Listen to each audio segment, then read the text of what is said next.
Nous sommes à Mea Shearim, l'un des quartiers les plus religieux et les plus fermés d'Israël.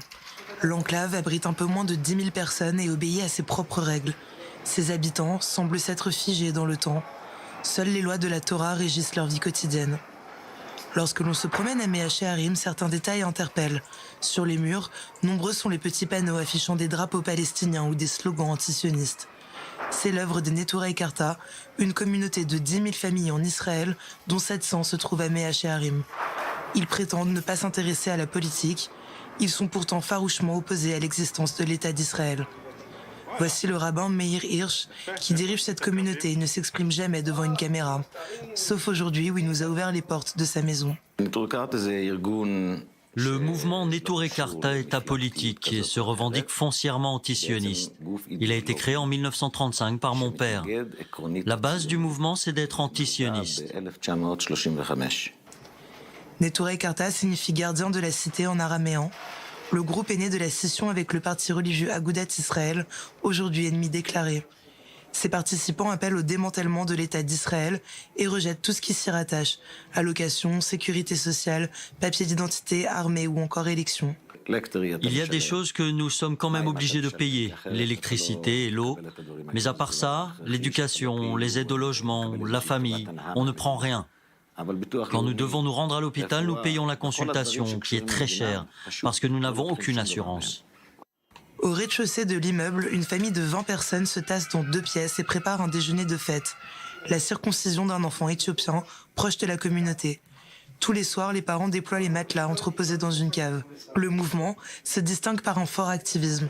Conférences dans les universités, participation à des manifestations contre Israël et de nombreuses rencontres avec les opposants de l'État hébreu. Les Neturei Karta sont connus pour leurs actions coup de poing et leurs liens avec des groupes antisionistes. Nous sommes proches du mouvement BDS mondial pour boycotter certains produits. Le BDS ne s'oppose pas à tous les produits israéliens, mais à ceux qui sont faits dans les implantations sur des territoires occupés. Nous entretenons aussi des relations avec le Hamas. Nous avons visité plusieurs fois Gaza en passant par l'Égypte.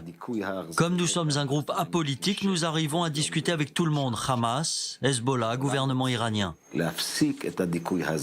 Toutes ces rencontres n'ont qu'un seul but, témoigner son soutien au monde musulman et rappeler que le judaïsme et le sionisme sont 2 concepts différents. Quand les dirigeants sionistes arrivent à l'ONU, ils viennent avec un verset de la Torah qui dit que Dieu a promis la terre d'Israël aux Juifs, à Abraham et ses descendants. Mais le problème, c'est que la Torah est jetée aux ordures. Ils n'en font rien de la Torah, ils se servent uniquement d'un verset qui leur est utile. Et de tenir des propos beaucoup plus graves, comme comparer Israël aux nazis.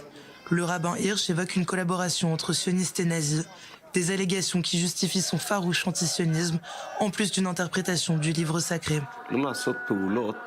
Les Juifs ne peuvent pas accélérer la rédemption. Nous n'avons pas ce pouvoir. Rashi, le commentateur du Talmud, a écrit qu'il ne fallait pas trop prier pour la rédemption, puisque c'est vain. Toute création d'un État juif ne respecterait donc pas la volonté divine. Seul le Messie en est capable, il faut donc attendre son retour. En attendant, l'ambition des Neturei Karta est de revenir à une cohabitation pacifique entre juifs et musulmans et au pouvoir en place avant la création de l'État d'Israël. Les Neturei Karta sont particulièrement violents face à l'armée israélienne et des forces de l'ordre en général. À plusieurs reprises, des effigies de soldats ont été pendues ou brûlées dans le quartier de Mea Shearim.